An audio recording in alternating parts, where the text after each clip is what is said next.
September 15, 1940, 11:37 a.m.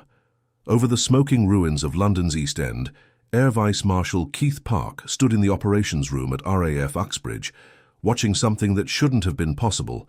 His squadrons, written off as combat ineffective by Air Ministry analysts just 3 weeks earlier, were completing their fourth sortie of the day. The pilots had been awake for 19 hours. The ground crews were working on 3 hours of sleep. By every regulation in the Royal Air Force manual, these men should have been grounded. Instead, they were destroying the Luftwaffe. Before we continue with Keith Park's incredible story, we need your help to keep these forgotten heroes alive. If you're already hooked by what you're hearing, hit that like button right now. It tells YouTube to share this with more people who care about real history. Subscribe to this channel so you never miss another story of courage and innovation from World War II. And here's something we love. Drop a comment below and tell us where you're watching from. Your country, your city. We have viewers from Buenos Aires to Berlin, from Manila to Montreal. Are you a veteran? Did your grandfather serve? Do you have a connection to this war? We want to hear from you. Now back to RAF Uxbridge, September 15th, 1940, where Keith Park was watching his impossible squadrons tear apart the largest German formation of the entire war. The Luftwaffe had sent 120 aircraft across the Channel that morning. Intelligence predicted 400 would reach London. Park's 11 Group had exactly 276 serviceable fighters to stop them. The mathematics were brutal and simple. The RAF would be overwhelmed in 90 minutes, maybe less. Air Chief Marshal Hugh Dowding, Commander-in-Chief of Fighter Command, stood beside Park in the operations room. Neither man spoke as the plotting table filled with red markers, enemy aircraft, wave after wave, each formation larger than the last. Then something extraordinary happened. The German formation started breaking apart. Not from anti-aircraft fire, not from any single devastating attack. They were being hit continuously, from multiple angles by what seemed like dozens of RAF squadrons. The Luftwaffe flight leaders radioed back to France in confusion. How many Spitfires do the British have? Where are they all coming from? The answer would have terrified them even more than the attacks themselves. Park didn't have dozens of fresh squadrons. He had the same tired pilots, the same battered aircraft, flying the same Spitfires over and over again. But he'd found a way to make the Luftwaffe believe they were facing an inexhaustible force. Keith Rodney Park was born in Thames, New Zealand, in 1892, the son of a Scottish geologist who'd chased gold across the South Island and found only granite. Park grew up small for his age, bookish, the kind of boy who sketched mechanical diagrams in church and got caned for it. He was 5 feet 8 inches tall at 17, thin as a fence post, with hands that trembled slightly when he was nervous, a detail that would haunt him later in the cockpit. New Zealand in 1910 offered limited prospects for a geologist's son with no money for university. Park joined the New Zealand Army as a private, learned to shoot, learned to follow orders, learned to hate following orders. When the Great War exploded across Europe in 1914, Park volunteered for the artillery. He shipped to Gallipoli, where he watched 28 Waziro men die on beaches that couldn't be held, and learned his first crucial lesson. Frontal assaults against prepared positions were suicide. The men who survived weren't the bravest. They were the ones who moved constantly, who never let the enemy anticipate their next position. Park carried shrapnel in his left leg for the rest of his life, a gift from a Turkish shell at Chunuk Bair. He was evacuated to Egypt, promoted to lieutenant, and transferred to the Western Front, where the artillery was eating entire divisions. In France, Park saw something that changed everything. British aircraft, flimsy, underpowered, constantly breaking down, were being used for artillery spotting. The planes would fly over German positions, radio back coordinates, and the British guns would adjust fire accordingly. The survival rate for these pilots was 11 days. Park, who'd spent 2 years watching artillery crews die because they couldn't see their targets, understood immediately that whoever controlled the air controlled the battlefield. He applied for transfer to the Royal Flying Corps in 1916. The RFC was desperate enough to take anyone who could read a map and wasn't actively terrified of dying. Park was 24 years old, older than most flight cadets, with hands that still trembled when he gripped the joystick. They gave him a Sopwith Camel with a rotary engine that torqued so violently to the right that it killed more student pilots than enemy action. Park nearly died 7 times learning to fly it, but he noticed something the younger pilots didn't. The Camel's vicious handling wasn't a flaw if you understood it. The aircraft wanted to snap into a right-hand turn. Let it. Use the torque. Park started flying the Camel like it was designed to turn right and only right, whipping through maneuvers that should have ripped the wings off. He survived his first 3 months, then his first 6. By 1918, he had 20 confirmed kills and a distinguished flying cross that he never wore because the pin reminded him of the shrapnel still working its way out of his leg. The lesson Park carried out of World War I wasn't about courage or marksmanship. It was about energy management. Every aircraft, every pilot, every squadron had a finite amount of energy: fuel, ammunition, stamina, morale. The side that managed its energy better would win, regardless of numbers. This was the insight that nobody else in the RAF seemed to understand in 1940. They were still thinking like World War I commanders: mass your forces, meet the enemy head-on, win through attrition. Park knew attrition was exactly what the Luftwaffe wanted. Germany had 2 800 operational aircraft. Britain had 620. A grinding battle of attrition would end with German bombers over Buckingham Palace and panzer divisions rolling through Kent. Park spent the interwar years rising slowly through the RAF bureaucracy, frustrated by officers who'd never flown in combat making decisions about fighter tactics. He watched the Spanish Civil War with growing alarm. The Germans were testing their new Messerschmitt 109s against Soviet-supplied Republican fighters, and the results were devastating. The Bf 109 could outclimb, outdive, and outgun everything the Republicans had. British intelligence estimated the 109 was 40 miles per hour faster than the RAF's frontline fighter, the Gloucester Gladiator, a biplane. Park wrote a series of memos to the Air Ministry between 1937 and 1939, each one more urgent than the last. Britain needed modern fighters immediately, and more critically, Britain needed a fighter defense system that could respond to raids in minutes, not hours. The Air Ministry built the fighters, the Hurricane and Spitfire, both adequate responses to the 109, but they ignored Park's warnings about response time. The prevailing doctrine in 1939 was big wing theory. When German bombers approached, RAF Fighter Command would scramble every available squadron, form them into a massive formation of 60 to 100 aircraft, and hit the Germans with overwhelming force. It sounded magnificent in staff meetings. It was tactically insane. Assembling a big wing took 20-35 minutes. German bombers flying at 240 miles per hour would cross the English Channel, drop their bombs, and be halfway back to France before the big wing even reached combat altitude. Park was given command of 11 Group in April 1940, responsible for defending London and southeastern England, the most critical sector of British airspace. He had 22 squadrons, approximately 600 aircraft on paper, though mechanical issues and combat damage meant only 350-400 were flyable on any given day. His pilots averaged 23 years old. Most had less than 15 hours in Spitfires or Hurricanes. The Luftwaffe had been fighting since 1939 in Poland, Norway, France, and the Low Countries. Their bomber crews had flown 120 combat missions. Their fighter pilots were predators. The German bombing campaign, the Blitz, began in earnest on September 7, 1940. The Luftwaffe sent 348 bombers and 617 fighters in the first wave alone.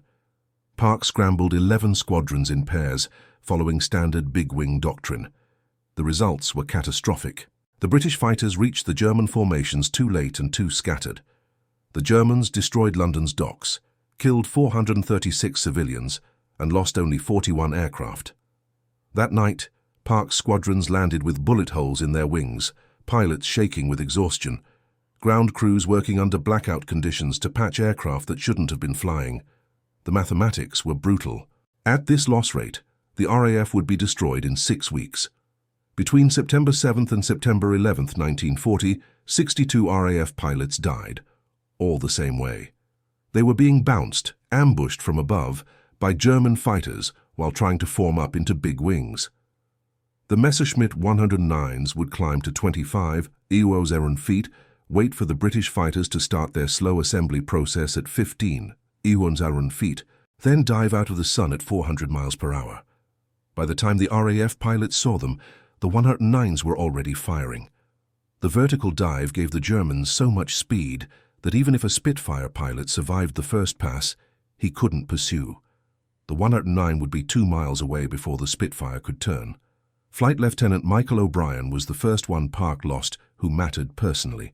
O'Brien was from Cork Island, 24 years old, with red hair that stuck up like antenna wire no matter how much pomade he used. He'd flown with Park during training exercises in 1939 and shared Park's contempt for big wing theory. O'Brien and Park had a running argument about what they'd do after the war. O'Brien wanted to start a flying school in Ireland, teaching civilian pilots to actually handle their aircraft instead of just keeping them level. Park told him he'd invest. They shook hands on it in August 1940, a gentleman's agreement worth exactly nothing in wartime. O'Brien died on September 11th, leading his section in a big wing assembly over Maidstone. A 109 from Jägergeschwader 51 dove out of broken clouds at 11:23 a.m., put 47 rounds of 20mm cannon fire into O'Brien's Spitfire, and was gone before O'Brien's wingman could react. The Spitfire's engine exploded.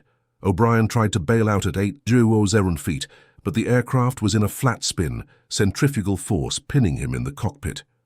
Witnesses on the ground watched the Spitfire corkscrewing down for 90 seconds before it hit a farm field outside Ashford.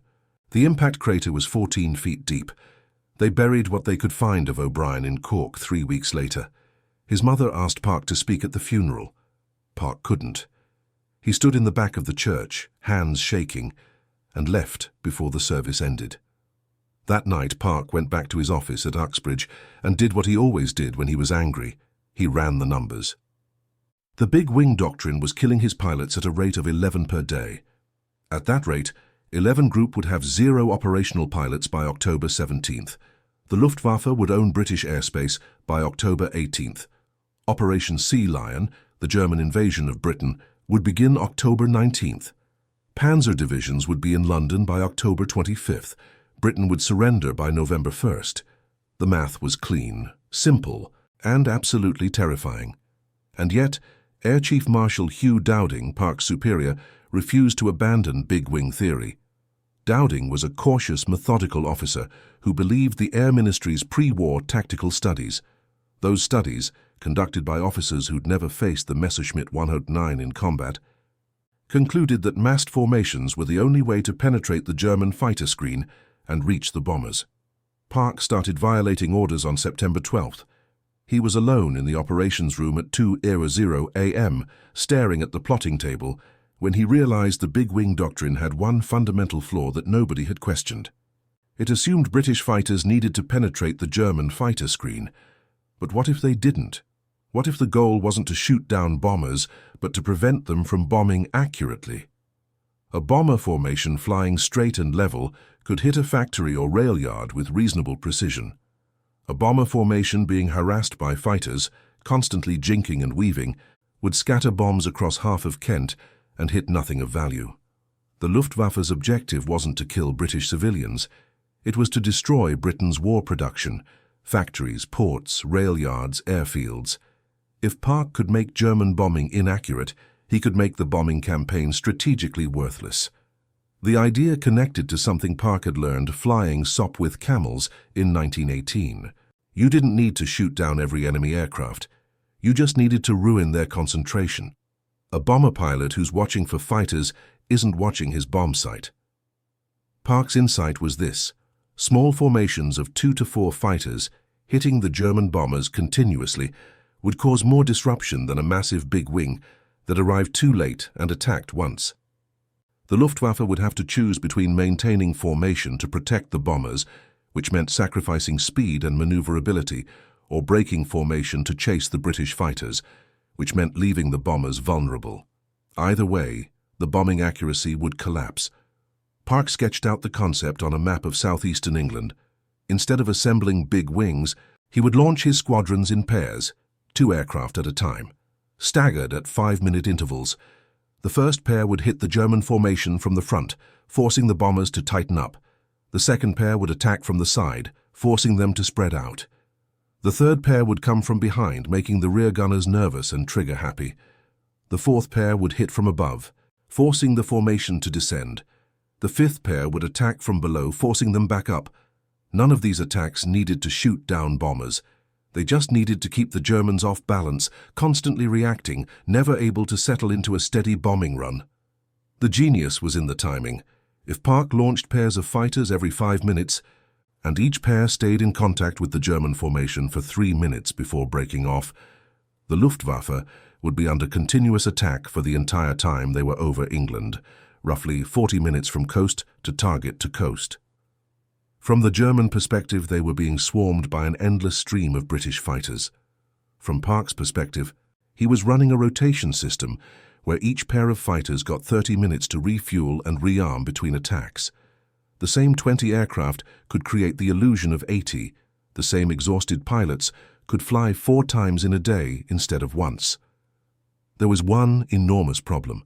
This tactic violated every regulation in Fighter Command's operational doctrine.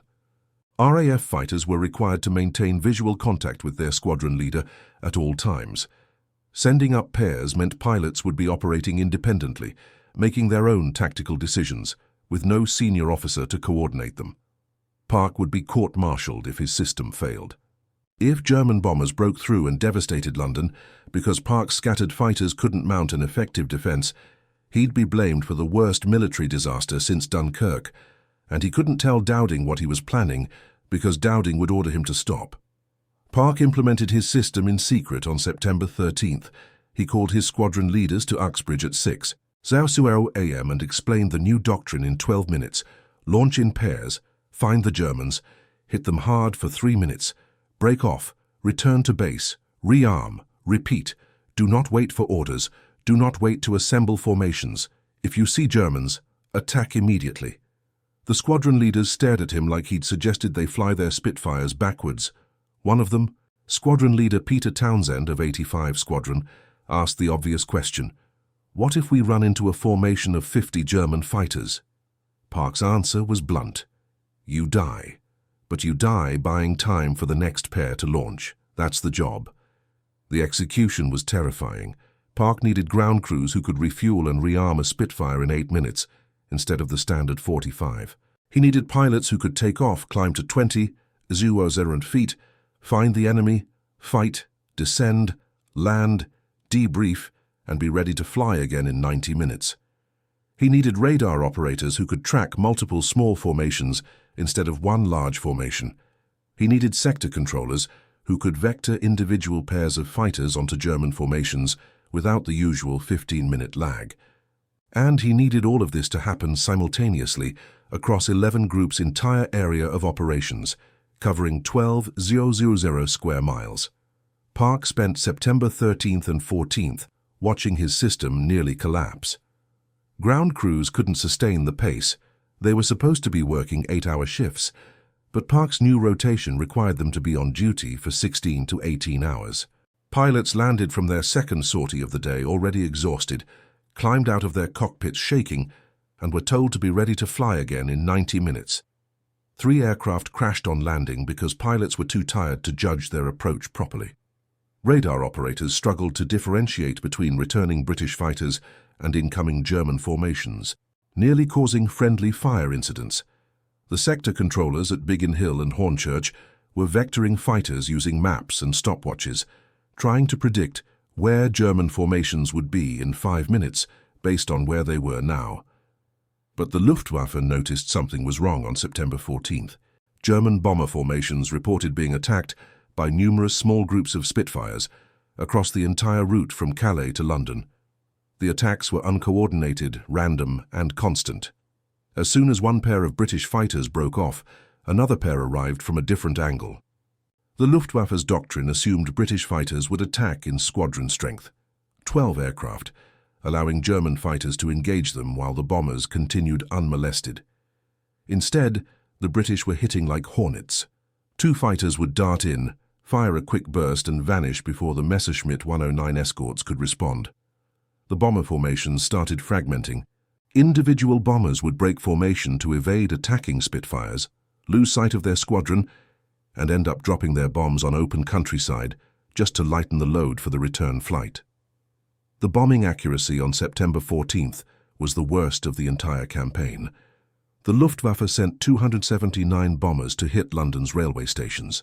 Only 11 bombs landed within 500 yards of any rail infrastructure. The rest fell on residential neighborhoods, farms, and the Thames estuary. German reconnaissance photographs showed massive fires and smoke columns, which looked impressive in Luftwaffe briefing rooms, but British war production continued uninterrupted. The Germans lost 14 bombers to Park's rotating pairs of fighters, which was actually fewer than they'd lost to the big wings earlier in the week. But the psychological impact was devastating. Luftwaffe bomber crews who'd flown 80 missions over Poland and France without seeing a single enemy fighter were now reporting overwhelming British fighter presence over England. September 15th was the day Park's system proved itself. The Luftwaffe, frustrated by 4 days of ineffective bombing, decided to commit everything they had to a single massive raid. Intelligence estimated 120 German aircraft would cross the channel in 3 waves, spaced 30 minutes apart. The first wave, 348 bombers and 617 fighters, crossed the coast at 11:00 a.m. Park launched his first pairs at 11:02 a.m. By 11:15 a.m., he had 34 Spitfires and Hurricanes airborne, operating in 17 independent pairs spread across Kent, Surrey, and Essex.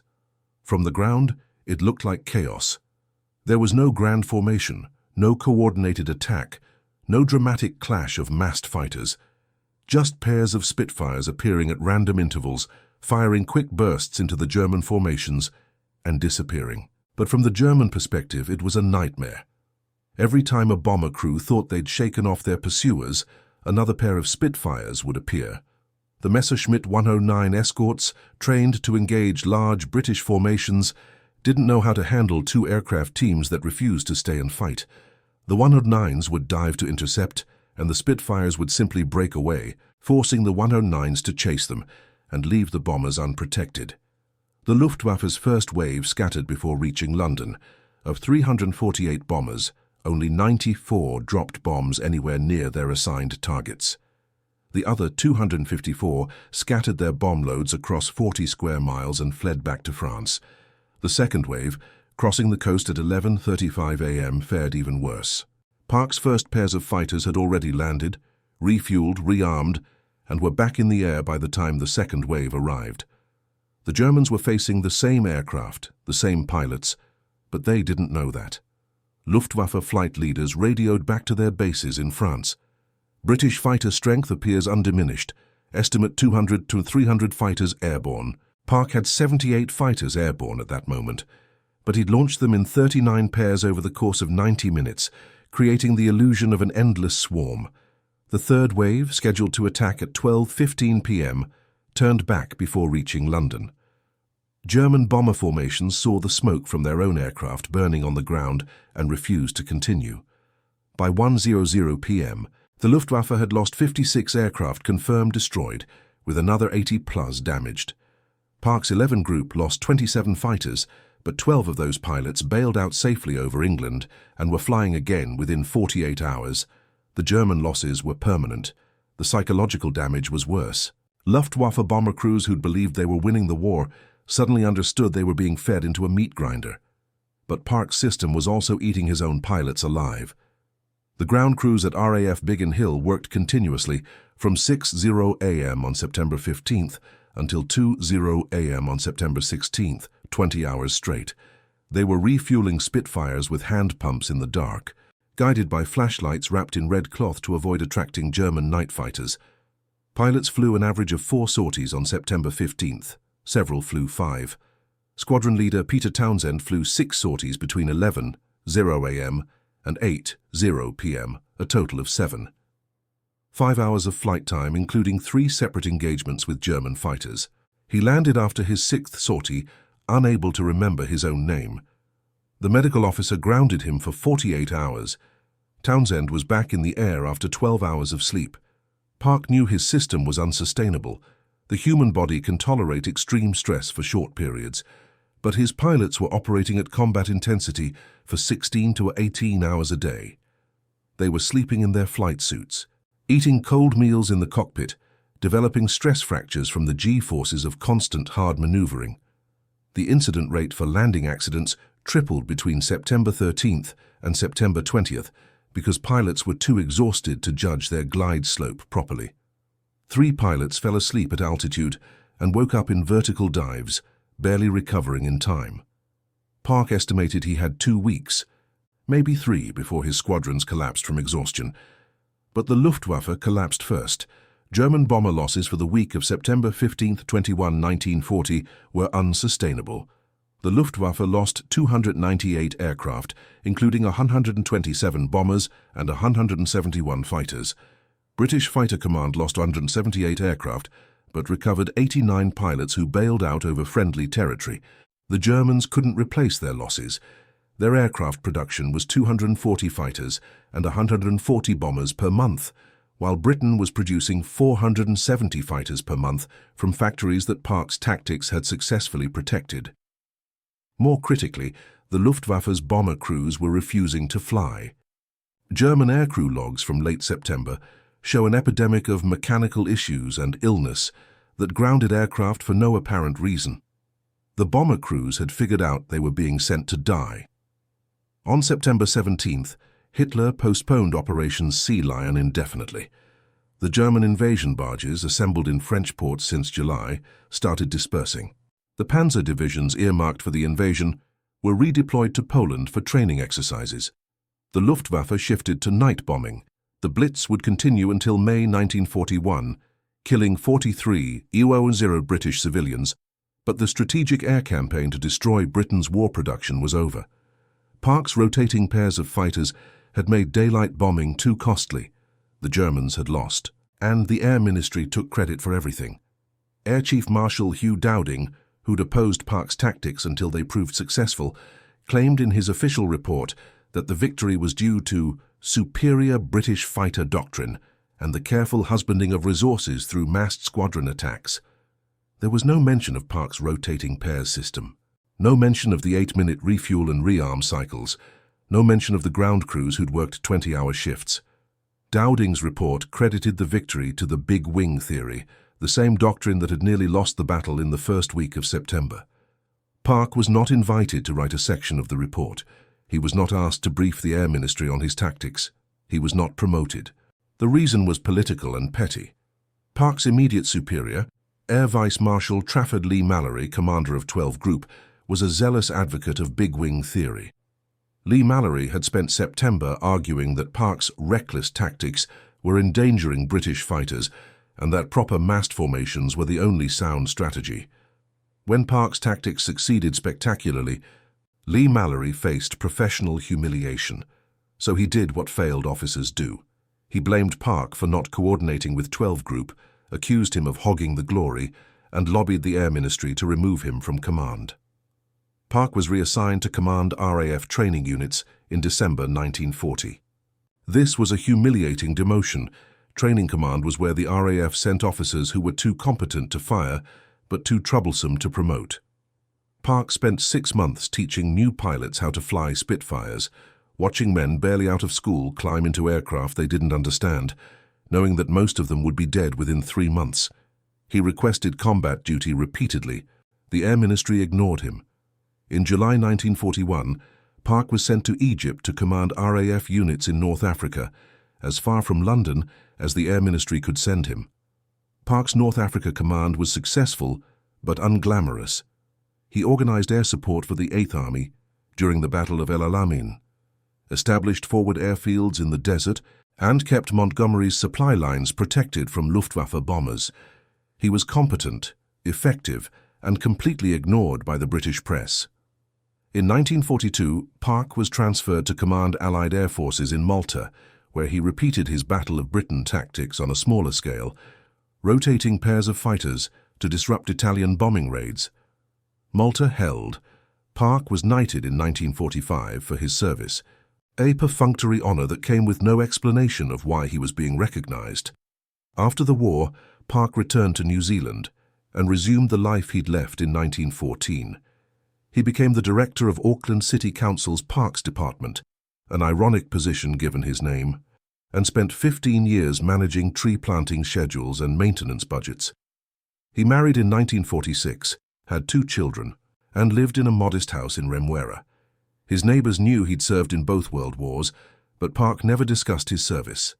He attended Remembrance Day ceremonies, stood silently during the 2-minute silence, and left before anyone could ask him questions. In 1966, a British military historian named Derek Wood was researching the Battle of Britain and stumbled across discrepancies in the official records.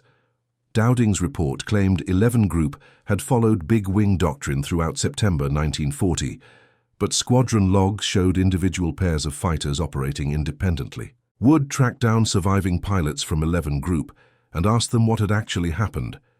They told him about Park's rotating pairs system, the 8-minute refuel cycles, the ground crews working 20-hour shifts, the illusion of overwhelming British fighter strength created by 20 aircraft flying 4 times in a day. Wood flew to New Zealand and interviewed Park in 1968. Park was 76 years old, retired, suffering from emphysema caused by decades of breathing aviation fuel fumes and cordite smoke. Wood asked him why he'd never corrected the official narrative. Park's answer was simple. The battle was won. The method didn't matter. Wood pressed him. Didn't he care that Dowding and Lee Mallory had stolen credit for his tactics? Park shrugged. They needed the credit more than I did. I just needed to stop the Germans. Keith Park died on February 6, 1975, in Auckland, New Zealand. He was 82 years old. His obituary in the New Zealand Herald ran 4 paragraphs and mentioned his Royal Air Force service in 1 sentence.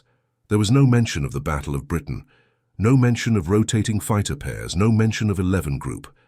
The funeral was attended by family, a handful of old RAF comrades, and 3 historians who understood what Park had actually accomplished. He was buried in Waikumete Cemetery with full military honours, which meant a flag on his coffin and a 2-minute silence. In 1980, the RAF finally acknowledged Park's contribution to the Battle of Britain. A statue was unveiled at Waterloo Place in London, showing Park in his 1940 flight gear, binoculars around his neck, staring up at the sky. The dedication ceremony was attended by surviving Battle of Britain pilots who gave short speeches about Park's leadership and tactical brilliance. None of them mentioned that it had taken the RAF 40 years to admit Park had been right, and the Air Ministry had been wrong. The rotating pairs system Park invented in September 1940 became standard doctrine for the US Army Air Forces in 1942 and is still taught in fighter tactics courses today. Every modern Air Force uses some variation of Park's system. Launch small formations continuously, maintain constant pressure on enemy formations, create the illusion of overwhelming numbers through rapid sortie rates. The specific tactics have been refined with jet aircraft, radar guidance and beyond visual range missiles. But the core concept, energy management through rapid rotation, comes directly from Keith Park, standing in an operations room at 2:00 a.m. in September 1940, watching his pilots die and deciding to break every rule in the book. Park saved an estimated 3,000 British lives by preventing the Luftwaffe from destroying London's war production infrastructure. He saved an unknown number of German lives by making the bombing campaign so costly that Hitler called it off. And he did it using the same tired pilots, the same battered aircraft, and the same exhausted ground crews that everyone else had written off as combat ineffective. He just used them better. If this story moved you, if it made you realize how much we owe to people like Keith Park who did impossible things and never asked for recognition, hit that like button. Subscribe to this channel so we can keep telling these stories. And drop a comment below. Tell us where you're watching from. Tell us if you served or if someone in your family did. Tell us why these stories matter to you. Because 50 years from now, someone needs to remember that a 5'8" New Zealander with shaking hands figured out how to turn 600 exhausted Spitfires into 24/7 combat demons, broke the Luftwaffe's back, and saved Britain from invasion. And the only recognition he wanted was to make sure his pilots came home alive. Thank you for keeping his memory alive.